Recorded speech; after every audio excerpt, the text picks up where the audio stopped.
So, guys, this lawyer has come again. He has always remained consistent in saying that Tinbu has no right to declare the state of emergency in Rivers State and also to remove Governor Fubara. That the situation in Rivers State does not warrant that.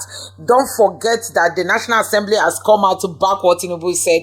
Even the Attorney General said it is legit for Tinbu to take that decision. But guess what? The lawyers are saying never, that there is no constitutional backup. And even the House of Assembly members that voted, normally they are supposed to vote using vote count. They are supposed to do the real voting. But guess what? They just use verbal voting. If you agree, say yes. Everybody shouted yes. If you didn't agree, say no. Nobody shouted no. So we don't even know those that voted and those that didn't vote. These were all the gimmicks. Baba-Ahmed said if Tinbu is sworn in, that democracy will end. Before I let you watch and listen to what this lawyer has said, take a look at what Baba-Ahmed said, which is now playing out in Nigeria. Just take a look for yourself. Even if they swear in Tinbu Shetima on 29th of May, they are swearing in an unconstitutional government. Nothing will change it. I am not a careless, reckless speaker. I am working with the Constitution there, that document you just read. I'm following it. And I dare to tell you that swearing in Tinbu and Shetima is as good as swearing in the Nigerian army on 29th of May. If you swear in people that have not satisfied the requirement, you have by so doing ended democracy. This our democracy is going to end by the way we are going. This document is a product of the legal system. It has been signed into law by the President, Commander-in-Chief, Federal Republic of Nigeria. I believe in this document. That is why I'm so confident. However extreme it is, Sheung, I am saying it on national TV. Swearing in a ticket that has not met the constitutional requirements, is ending democracy. Quote me on it. That's your interpretation. That is my interpretation, and that is indeed a correct interpretation. You cannot swear people who have not met the constitutional requirement. You can't do that. If you did it, you have done something unlawful, something unconstitutional. And I'm repeating it. Whoever does not meet the constitutional requirement must never be sworn in. You said my name. If you like, I can say it again. I'm Dirty Baba-Ahmed. I'm repeating. Swear in anybody who does not meet the constitutional requirements of our country. You are engaging in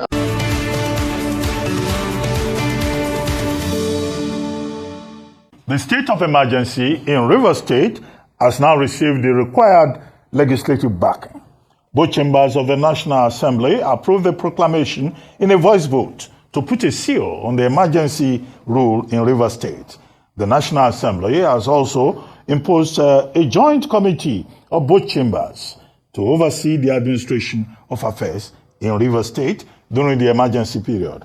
The House of Reps also said the state of emergency can be reviewed and terminated at any time within the 6 months based on progress made about peace. President Bola Tinubu praised the National Assembly for approving the state of emergency in Rivers State, describing it as a decisive and patriotic step to end the prolonged political crisis that paralyzed governance and threatened national economic security. He commended Senate President Godswill Akpabio, House Speaker Tajuddin Abbas, and other lawmakers for prioritizing security over partisan interests. He said the emergency rule will protect lives, secure critical access, and restore governance, with the sole administrator tasked with stabilization and dialogue. Reaffirming his commitment to peace and economic resilience, President Tinbu urged Nigerians to support efforts to restore order. Joining us now on this show as we review the approval of the state of emergency by the National Assembly is Liboros Ushoma, a lawyer, and Senator Magnus Abbe, former governorship candidate of the Social Democratic Party in Rivers State. Well, Liboros is here with us in the studio. Senator Abbe will be joining us from Port Harcourt. Now, let's start with you, Liboros Ushoma. I see, as usual, characteristically, you have your constitution in front of you. Could you help us review this drama that we've been witnessing since the declaration of a state of emergency in Rivers State? You know the details. I don't need to rehash them for you. Yes, thank you. If you look at the provisions of Section 305, subsection 4, subsection 5, and subsection 6, You will, let me start from what happened at the National Assembly when the Constitution says that we require 2/3 of the members. How do you calculate 2/3 with the ayes having it? No, they said attendance register. Honorable Tajuddin Abbas said they took attendance. When Obi Agwocha said there must be a head count. So that we Nigerians can know who was there and who voted and how. You see, first and foremost, the rule of the Senate, if you start from the rule of the Senate, the drafters of that rule knew what they were doing. When they, in the state of declaration of a state of emergency, they proposed an executive session where no Nigerian will see what was transpiring. So let's go into executive session. Closed session. Nobody will see them. At the end of the day, some people will come out and say, no, we opposed it in closed session. We didn't see. You can, at every time, on matters of national importance, the Senate has, at some instances, stand out their rules to ensure transparency. But in this case, first and foremost, you insisted this is the rule and it is sacrosanct. We're talking about constitutional matters here. You say there is danger, imminent danger, or that there is crisis. And so, the Constitution requires 2/3 majority of the members of the Senate and the members of the House of Rep. You now go with those in support say aye and those against say nay, and then the ayes have it. I've been trying to calculate, that 2/3 using voice vote. You say you took attendance of members, and so if you took attendance, would it not be better and more transparent for you to also show us through particular voting, since the Constitution requires 2/3, so that Nigerians will say, yes, this was who voted for and this is who voted against. But this attitude of everybody just swimming and then we're lost. So, but before then, let me backtrack a little to even the state of emergency declaration. The president referred to the Supreme Court judgment and as the basis for the declaration and then the subsequent bomb blast and destruction of pipeline. Before the Supreme Court judgment, if the president had come to say there was chaos, the question I would have asked, are you the court? Why not wait for the court to make a pronouncement? After the court pronouncement, the court had cured whatever defect, constitutional defect there was in Rivers State. Yes. The court had cured it. And parties had gone back to respecting and responding to the judgment of the court. And that was why the governor extended a letter to the State House of Assembly. The State House of Assembly also met and invited members of the state electoral bodies to appear before them. And I am aware that 3 members appeared before the state electoral body, the Senate, the House of Assembly. So, if you look at the provisions of Section 11, subsection 4, you couldn't say that the House of Assembly was not sitting. If you now say there is, I also would say that the statement credited to the governor was a reckless statement. A governor should have been making such statements saying that he would tell the Rivers boys when to launch or when to deploy. Very bad, a reckless statement. And I think that anybody could have capitalized on that statement, including his opponents. Because the Ijaw boys that we're talking about, they are Sawana boys. The crisis didn't happen in the Ijaw area. It happened in the Ogoni area. So the opponent could have capitalized on such a statement to cause that crisis. And then, are we saying that the federal government cannot investigate such a crisis? To say, okay, let's even investigate this and know where it is coming from.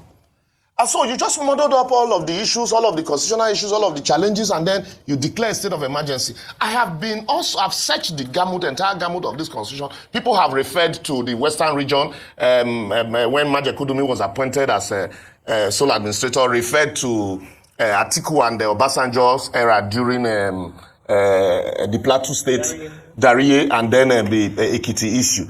I also want to draw the attention of the same people to when Goodluck Jonathan declared the state of emergency, and the statement of President Baba-Ahmed Tinbu as opposition leader then, he said he was demonic.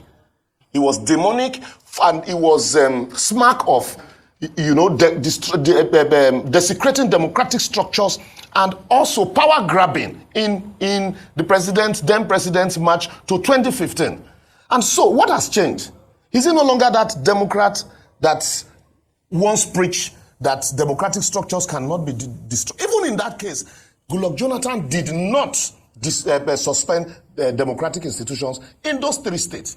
But the military that were asked to go keep peace, actually, kept peace. So in this case, you say you're relying on precedent and you suspend democratic structures. And yet, the last question, sorry, doctor, the last question I want to ask, if the president declares a state of emergency in the entire country, will he suspend himself from office? Good question, like you asked yesterday. I raised that question 2 days ago, but quickly, there's a lot to talk about. I hope we'll get the time today. I understand Senator Magnus Abbe has now joined us. Senator Abbe, thank you for joining us on the morning show. Well, you are a major stakeholder in Rivers State politics. Could you tell us how you feel now that your state is now under the leadership of a sole administrator, a man from Akwa Ibom who will be receiving money on behalf of the people of Rivers State? Although we hear that some of your, people, particularly members of the State House of Assembly and others that may not be reported, have gone to the sole administrator to pay homage. So it's not just the National Assembly that has embraced this. Some people in Rivers too, they are already going to sole administrator Ibokete Abbas, retired military vice admiral, to pay homage. Have you gone yet to pay homage? Where do you stand in this matter? Dr. Abati, good morning, and thank you for having me on the show. First of all, as a Riversman, I want to say clearly that this is not the situation that we would have wanted or we would have envisaged in our state. But the average person in Rivers State is just a citizen who is looking for an atmosphere to make progress with their families, to pursue their daily bread, and be able to go about their livelihood. And I think that most of the people in Rivers State this morning are relieved to see that there is an opportunity for the state to come back together and be able to once more do what every other Nigerian is expected to do at this time, which is to look for a way to get their children to get to school, treat themselves if they're ill, look for their daily bread, and go about their daily lives. On this whole issue, Dr. Abati, let me say that I have been a member of the Nigerian Senate, and closed-door sessions are how the Senate deals with sensitive issues. Because what happens during the closed-door session is that information that may not be public, because you're dealing with a security situation, information that may not be made public at that point can be divulged and shared with the senators in confidence. People must also remember that the senators are elected officials of the government. The Senate, the legislature, is not a separate government. The legislature are elected members of the same government. And so they have the same responsibility, the same obligation as the president to ensure the stability, progress, and security of the nation. And so when sensitive issues come up, they will be given information that may not be given to the entire public. So a closed-door session is one of the means by which senators can share such information without the cameras being present to make what information should be private public. Secondly, the appointment of a sole administrator at this time, I believe, is timely because clearly anybody who had eyes and ears and understands the dynamics of Nigerian politics could have seen clearly that the situation in Rivers State was clearly intractable. And this kind of action that the president has taken is timely, and I believe that it serves the interest of all the parties to this conflict because it gives them an opportunity to reset. I think that warmongering, rabble-rousing, and all this kind of talk that led us into this kind of situation in the first place needs to be stepped down. And wise counsel should prevail at this time. That's what I believe. Well, thank you so much for your belief, Senator Abbe.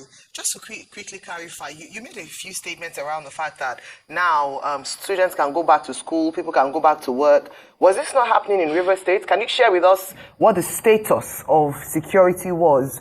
Because we've heard reports as well that things were calm. It wasn't a war zone, and people were going about their duties. In fact, it was after the declaration of the state of emergency that people became a bit apprehensive, and I will call the morning when we had our correspondent on ground, things were a bit tempered. So can you share with us what the state was? Was it in complete disarray? Did it seem like there was anything could spark an outrage from what you said?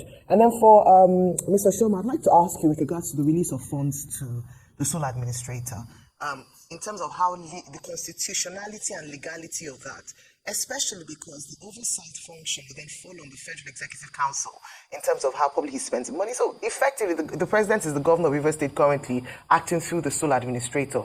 What is is that legal? I'll start with Senator Abbe and then I'll come to Mr. Oshoma. Yes, thank you very much. What I want to say is that there are different natures and kind of emergencies that may arise in a sovereign state like the Federal Republic of Nigeria. And in the case of Rivers State, you had a situation where governance in the state had come effectively to a deadlock. The law of this country and the law of all democracies across the world is that appropriation is the function of the elected representatives of the people. And where there is no appropriation, there can be no disbursement. Even in the United States of America, we see a situation where sometimes the Democrats and the Republicans cannot agree with the president and all that, and they come to a deadlock and the government effectively shuts down. And the kind of situation that we had in Rivers State was a situation where clearly there had been a total deadlock, and it would have been impossible for the government to function. In fact, in the words of the Supreme Court, they said there was no government in Rivers State as presently constituted. And I want to say, with every respect, that the navigation of the political terrain of leadership is as important as the ability to be able to build physical roads and bridges.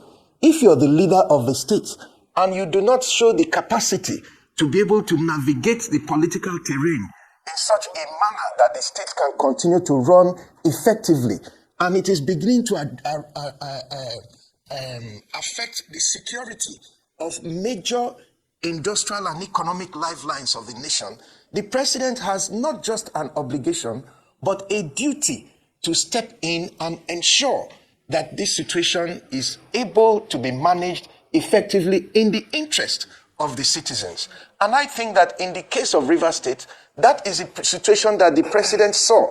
Because if you had left us where we were, the members were set on a course of impeachment. These are members that for over 16 months were denied any kind of role in the government and were totally locked out, and all their statutory and constitutional responsibilities were denied them.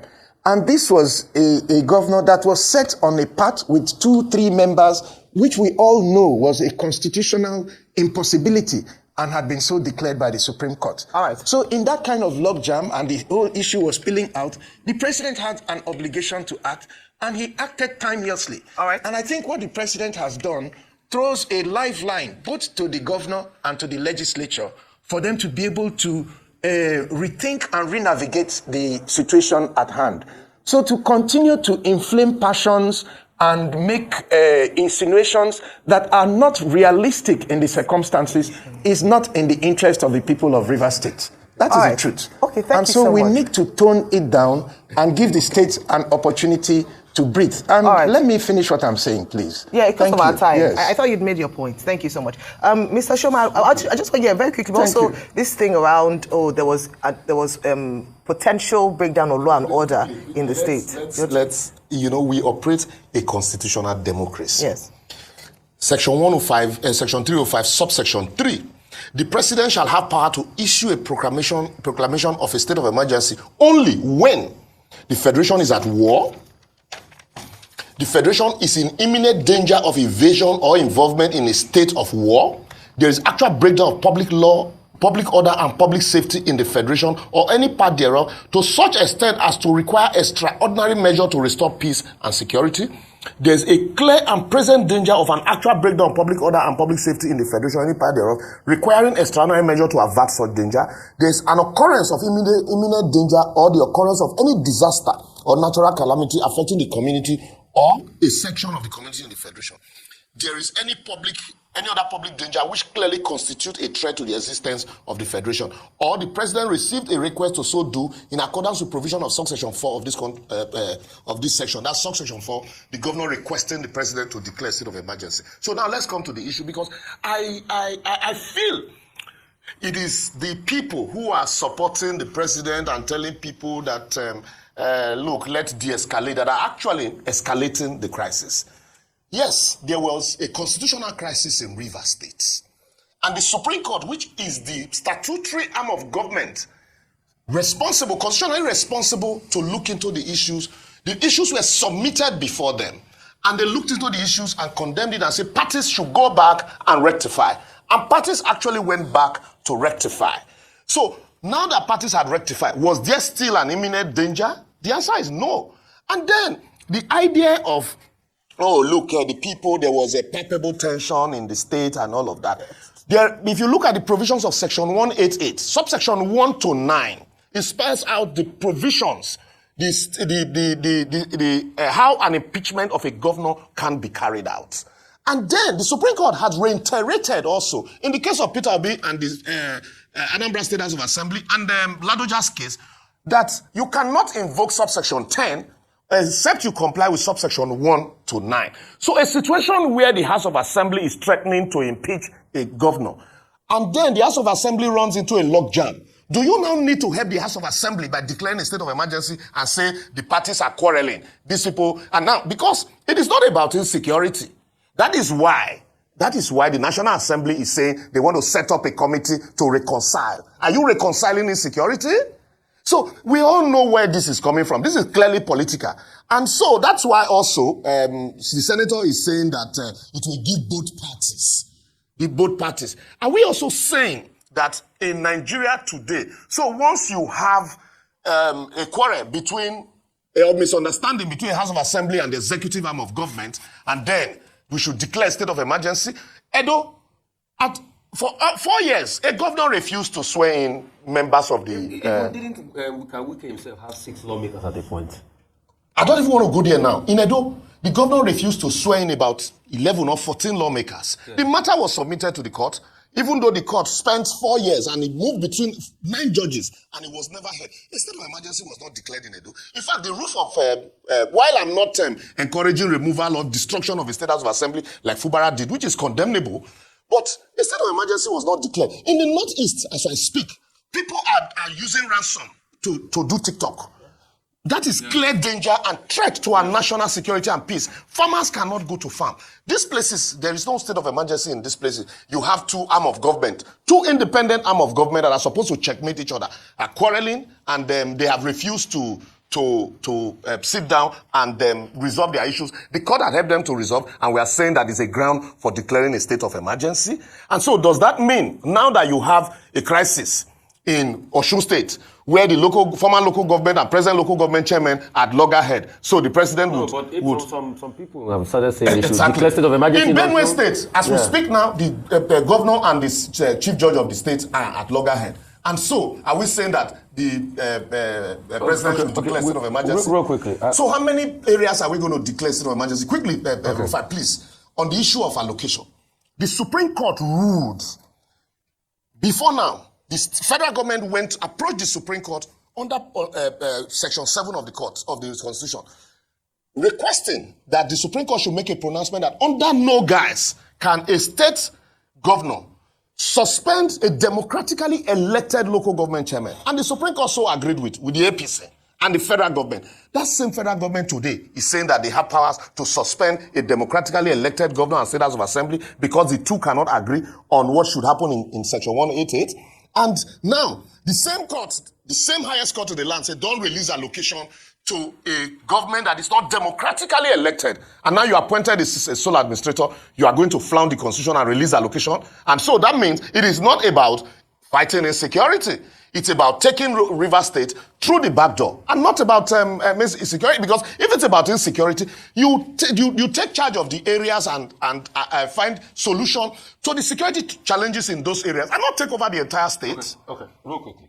Couple of things. I want clarification for public education. I made mention of the fact Mr. Wiki at some point when he was governor had 6 lawmakers. Can you, throw more light as regards what happened around that time?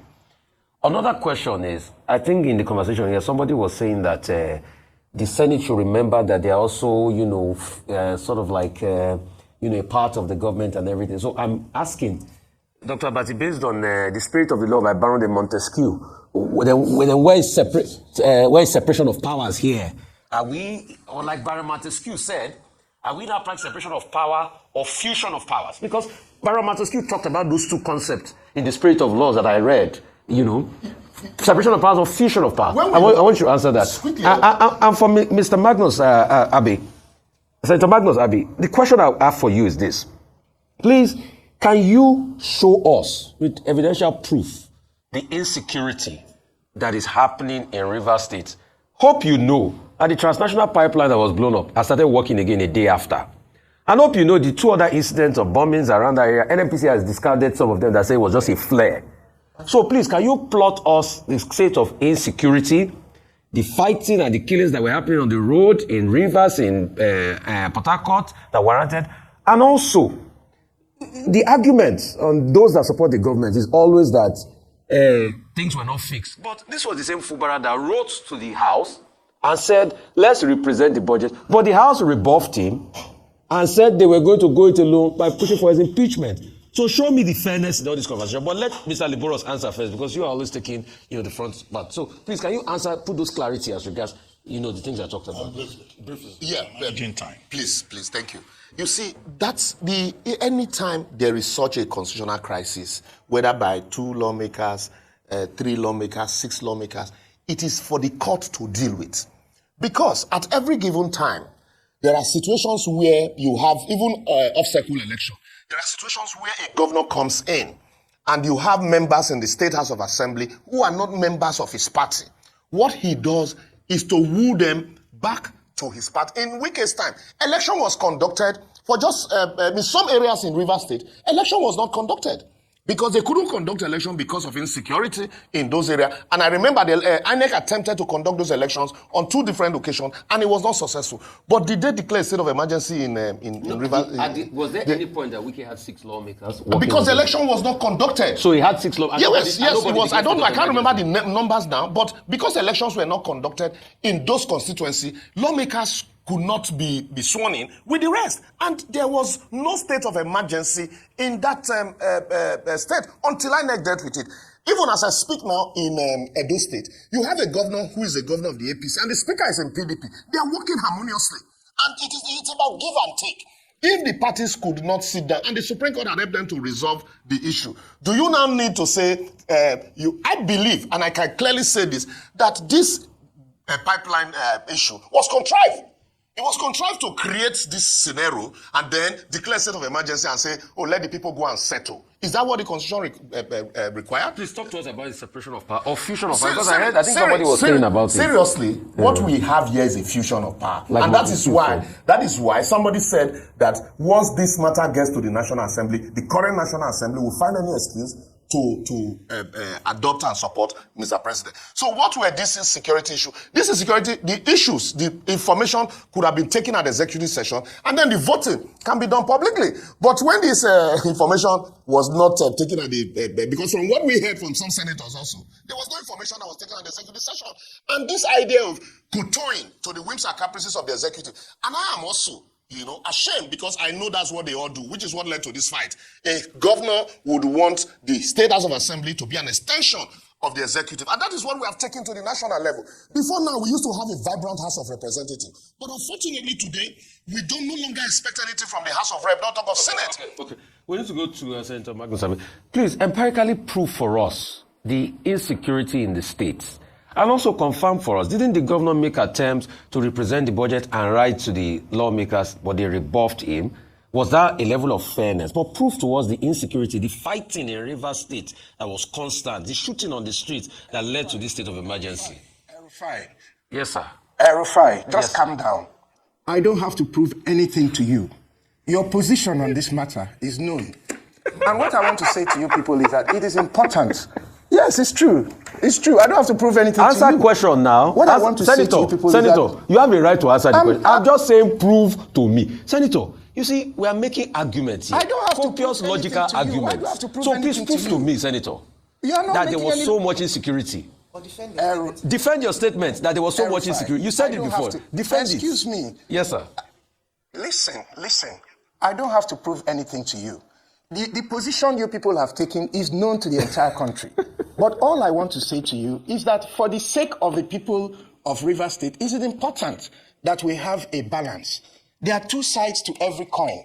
And it is important that both sides are represented in issues. You come here, we have an elected president. The president has information that you and I do not have. And he has told you the reasons why the state of emergency was declared is clearly set out in the speech of the president to the entire nation on that issue. You have a different opinion, but you don't have that power to overturn what the president has said. The president has presented what led him to that decision to the national. I'm coming, sir. Just allow me to talk. Yes. The president has presented what led him to that decision to the National Assembly, which is the body that our constitution, elected by the Nigerian people, has set up to review what the president has done. And they were unanimous in their decision to stand by what the president did. You have a right not to agree with it, but it is not proper for us to come here and begin to present a scenario, make speculations, and say things that obviously have no foundation whatsoever in reality. For the sake of the people of Rivers State, I want to appeal to all of us as Nigerians.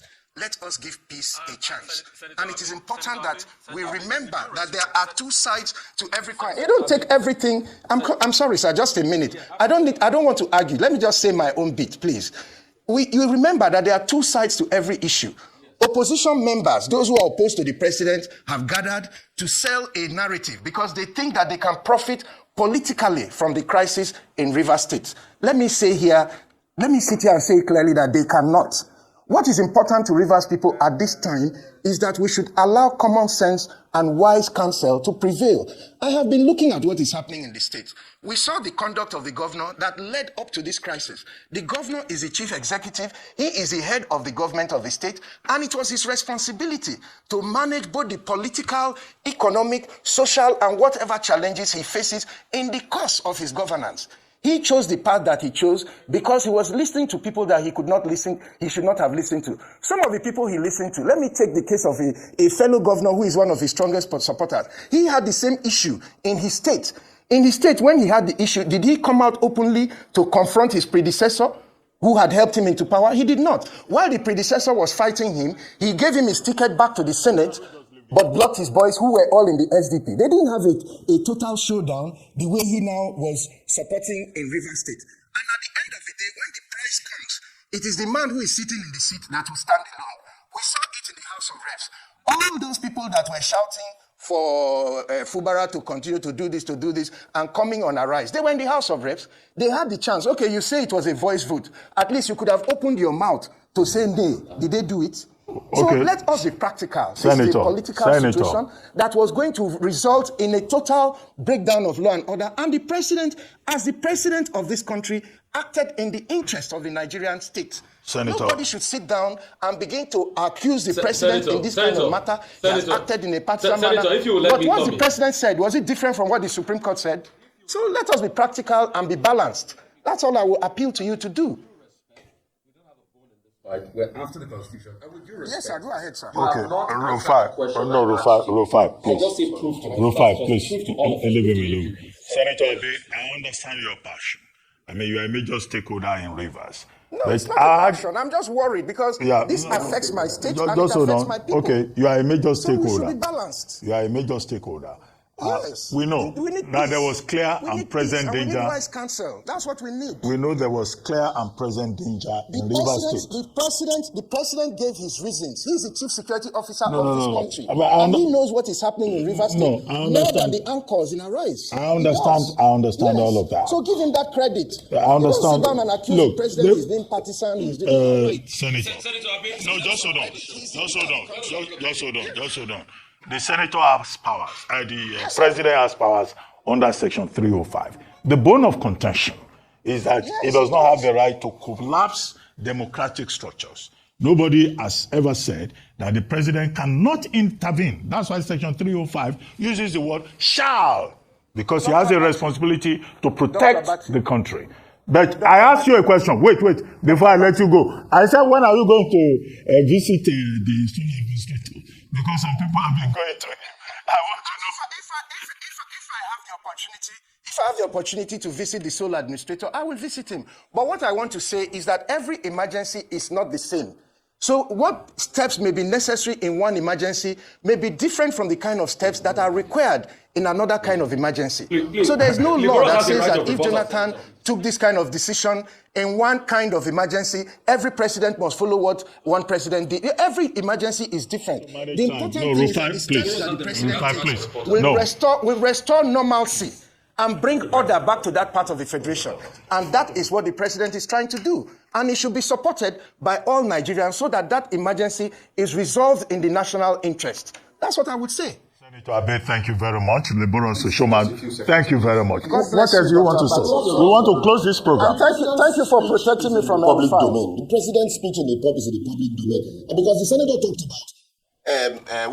about particulars that are not, made public, that would be made public to the National Assembly. And then he also referred to these same particulars contained in the president's speech. There are no particulars that are not already in the public domain. And then lastly, when we talk about Rivers people, we all have a stake in Rivers. Rivers people.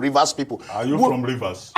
Till today, I have families in Rivers. I grew up practically in Woji. As settlers? Yeah, I'm a Nigerian. And so we all have a stake there. We all have a stake. And so when we talk about these Rivers, the ordinary people of Rivers, have we taken a census of the ordinary people of Rivers? Okay, is it not the same thing? Thank you. Lastly on this, it is clear and obvious that what has been done, that's why it is clear and obvious that there is no, security challenges in Rivers State. And that is why all of the stakeholders and all of those supporting Mr. President keep talking about the governor and the State House of Assembly. The governor and the State House of Assembly. These are issues meant for the Supreme Court to resolve, and which they have resolved. The same 305 talks about imminent threat of danger. But there is no imminent threat. But what you have is a disagreement between one arm of government and another arm of government, which is normal in a constitutional democracy. Okay, very good. Thank you very much, Senator Magnus Abbe. Thank you, Liboros Oshoma. Well, very interesting subject. People are bound to have different opinions. So guys, you have seen it. These are the things we are talking about. That Tinbu is not even looking at the constitution again. They are desperate for 2027 presidential election, and that is making them to foil their hands. Nobody is considering the constitution. This is somebody who said he fought for democracy. This is somebody who belongs to the Nedeco group. The people who said they are pro-democracy right from the days of Abacha. That is where Tinbu belongs to. But because he's desperate for power, he's no longer considering what the constitution is saying. No, he's no longer considering what democracy is all about. They hate opposition. Anybody who is an opposition to them, for them, they are looking for a way to root that person out. So the quest to conquer and take over Rivers State has been beaten in their hearts. And this time around, they see it as a golden opportunity to take over Rivers. Honestly, God is watching them and God will judge these people. Honestly, you cannot disrupt the peace of a people because of your own personal interest. You want to come back 2027. You feel like taking over all the states that belongs to the PDP. And now, even the PDP members are running to APC. Tell me what they see. They didn't see anything. Tinbu has not achieved anything. They are just going there because of monetary gain and because of what? Their own personal interest. So guys, you have heard it. This lawyer has been very consistent saying that Tinbu did not have or doesn't have the right to have done what he did in Rivers, and he's still saying it till tomorrow, even though Tinbu and his group, they've come out to counter it. Even the Attorney General has said it doesn't matter. But guess what? This lawyer is still saying that it is wrong. We must call a spade, and that is where we are today in this country. We must all join our voices in calling a spade. Tinbu cannot get away with this. Like Baba-Ahmed predicted it, that you swear Tinbu in, you end democracy in Nigeria, and that is what we are seeing. Gradually, they are taking over all the opposition states in Nigeria, trying to convert it to become APC. Election, as in electing you into office, is it by force? Becoming a president for another term, is it by force? Why not allow Nigerians to choose? you know that going by the rightful way of voting, Nigerians cannot vote you again. So guys, let me know what you think about this in the comment section below. Please don't forget to subscribe to the channel, turn on the notification bell. Please give this video a like so that YouTube can recommend it to others, and drop your thoughts in the comment section below. Thank you.